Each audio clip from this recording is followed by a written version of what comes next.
Hora de conversar com o Rodrigo Orengo. Mesmo com resistência no plenário, os deputados vão tentar votar hoje a tal da PEC da impunidade, a PEC que blinda parlamentares, que permitiria que novos Daniéis Silveiras pudessem se pronunciar à moda de Daniel Silveira sem nenhum medo de qualquer tipo de consequência. Rodrigo Orengo tem os detalhes. Bom dia para você, Orengo.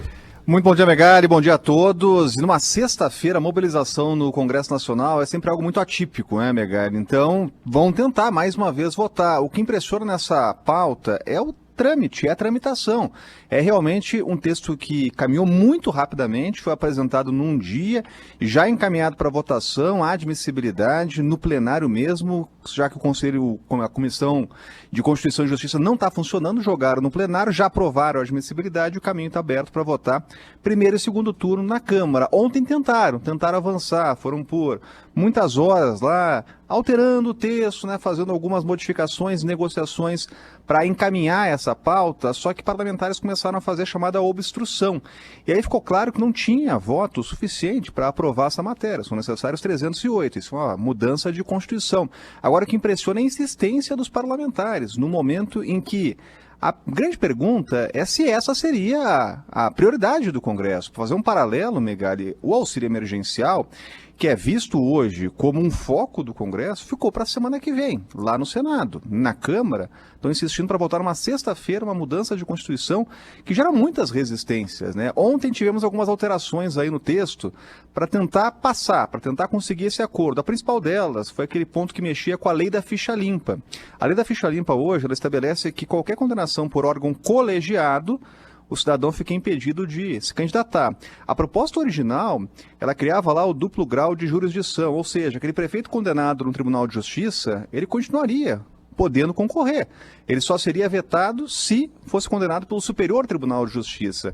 Então tornaria a lei da ficha limpa inócua. Bom, isso saiu do texto, né? Aquela história do bode na sala, né? Coloca um texto que gera muita reação, você faz um aceno, altera, para tentar passar, né? O que continua no texto, Megali? Por exemplo, aquele parlamentar detido, né? A custódia fica não com a Justiça, mas com o Congresso Nacional. Ou seja, ele, se for detido, ele fica lá nas dependências do Congresso Nacional, até uma decisão final, não vai para a cadeia. Estou até perguntando aqui, mas aonde ele ficaria? Tem um espaço, tem uma cela no Congresso? Não tem, mas é bom lembrar que o apartamento funcional do parlamentar é considerado uma extensão do espaço legislativo. Não. Você tá brincando. Poderia ficar no apartamento funcional. Aliás, pago por todo o contribuinte, né? Então, isso pode acontecer, pode ficar lá no apartamento funcional até uma decisão final, não ficaria atrás das grades, né? Então, esse é um caminho aberto, né? A questão também da prisão, né? Essa é a grande discussão hoje, né? O texto original, ele estabelecia que o parlamentar só poderia ser preso em flagrante, que acontece hoje, mas naqueles crimes descritos na Constituição. E aí é um rol de crimes e um rol restrito, né? Tem racismo, né? Tem outros crimes muito graves, mas outros ficariam de fora, né? Isso também já estão alterando. Por exemplo, aquele parlamentar flagrado roubando dinheiro, corrupção, não seria preso, né? Então, isso tudo vai ser discutido hoje. E também tem a questão do afastamento, né? Tem o afastamento da Flor de Lis, determinado pela Justiça. Ela até votou ontem, né? Isso é impressionante. Um argumento. É mesmo, Orengo? É isso, né? Mesmo afastada, mesmo com tornozeleira eletrônica. E aquela coisa, né? Ela deveria votar, porque é algo que a beneficia diretamente, né? Mas o entendimento hoje da Câmara é que ela não pode ser afastada por uma decisão lá da Justiça, né? Ou da esfera inicial da Justiça, teria que ser uma outra decisão. Mas isso também vai para discussão, né? Então o que os parlamentares querem? É criar realmente uma blindagem, querem dar a palavra final, não ao judiciário, nessa questão do afastamento, mas ao plenário. Então, qualquer tipo de afastamento, se a proposta for aprovada, precisa antes ser aprovado pelo parlamento.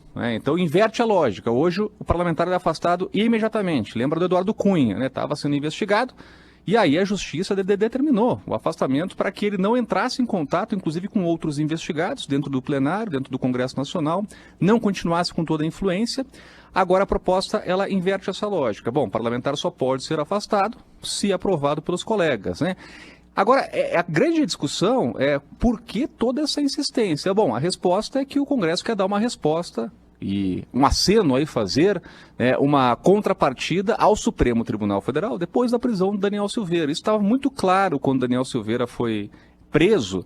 No próprio plenário, o presidente da Câmara, Arthur Lira, já tinha anunciado que teríamos uma comissão, que a resposta seria dada ao Supremo Tribunal Federal para delimitar os poderes, mas ninguém imaginava que fosse tão rápido. Então hoje, vamos tentar votar de novo aqui na Câmara. Ô, Orengo, bom, afora esses absurdos todos que o Orengo nos contou, Flor de Lis votando, quando a gente fala nesses apartamentos funcionais, que podem se tornar lares de deputados delinquentes, caso essa estrovenga passe, como é que são esses apartamentos? Em que região de Brasília eles ficam? Vazados, muito próximo ao Congresso Nacional, né? Tem algumas áreas nobres aqui de Brasília. Esses apartamentos hoje estão avaliados em mais de R$1 milhão, alguns em R$2 milhões. Eles são apartamentos antigos, mas reformados, pagos, claro, com o nosso dinheiro, né? Tem 4 quartos, mais de 200 metros quadrados, eles são vazados, né? Então você abre uma janela de um lado, abre de outro, corre um vento bacana ali. Tem uma sala que dá para jogar até futebol, porque é muito grande, né? E aí os parlamentares podem escolher, viu, Megali, se eles ficam no apartamento funcional ou se eles recebem uma verba de auxílio moradia de mais de R$4 mil. São aqueles absurdos que ainda permanecem. O Orengo, mas eles ficam, são 513 deputados, vamos supor que, 300 optem por ficar nesses apartamentos funcionais. Esses 300 são todos vizinhos? Esses apartamentos ficam no mesmo conjunto, nos mesmos prédios?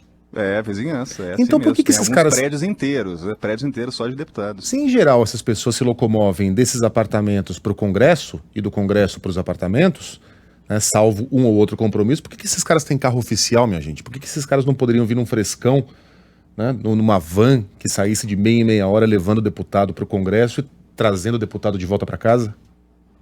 Boa ideia. Tá aí, uma alternativa para fazer uma economia com dinheiro público, né? Agora, esse é um símbolo hoje, né, de um privilégio que os parlamentares insistem em ter. Para lembrar, o apartamento funcional foi criado, e a lógica toda do apartamento funcional, para fazer um incentivo lá às pessoas que saíam do Rio de Janeiro quando da mudança da capital para Brasília, né? Incentivar servidores, autoridades públicas.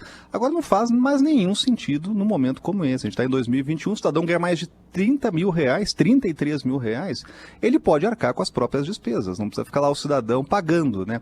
E ele sempre tem essa alternativa, não tem apartamento funcional para todo mundo, tem até um deputado, a gente estava acompanhando aí a eleição à mesa diretora, que é o 4º secretário, é uma disputa sempre muito grande ali pela 4ª secretaria, que é o cara que vai definir qual apartamento funcional vai ficar com cada deputado, ele fica lá, com a chave da imobiliária, né? E fica passando lá para parlamentares. Tem até casos, Megali, de parlamentar que acaba o mandato e não quer largar o osso, não quer entregar o apartamento funcional, tem que ter mandado judicial, o cara não quer sair do apartamento.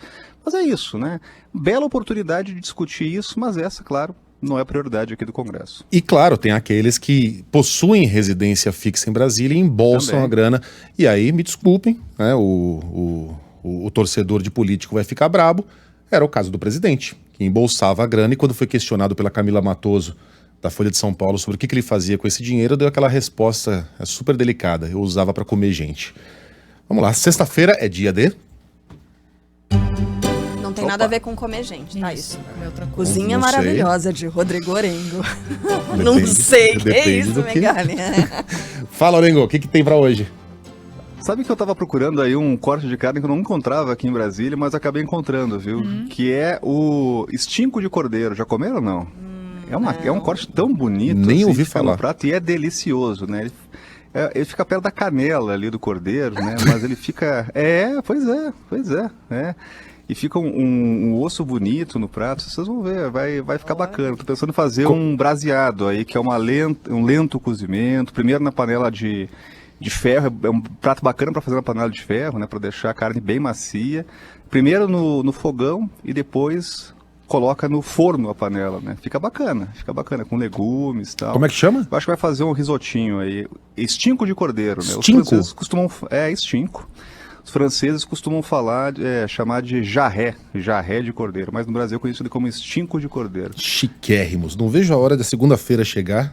Nunca pensei que eu fosse dizer essa frase. Para ver como é que ficou o estinco de cordeiro. Bons pratos então, Orengo. Valeu, grande abraço, bom fim de semana. Valeu pra você também. A gente não tem coragem de zoar o Orengo, né, por causa do Colorado. Não, volta. Tem a aqui. troca. Não, ele tem é a uma troca. pessoa tão. Ele é uma pessoa tão, né, assim, afável. Rapaz, Orengo é tão. e ontem Por falar em ele- canelada, por falar em canelada, hein? eu torci pro São Paulo, hein? Fiquei torcendo pro São Paulo. O São Paulo fez a parte, Fez foi a o parte Inter, né?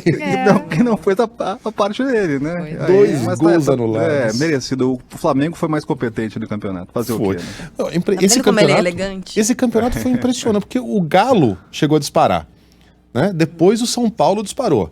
Depois o Inter disparou. E o segundo colocado sempre foi o Flamengo. O Flamengo sempre ficou ali, ciscando, esperando, e precisou da penúltima rodada para assumir a liderança. É isso aí, time vencedor, é isso mesmo. Octacampeão brasileiro. Um abraço, Orengo! Um abraço.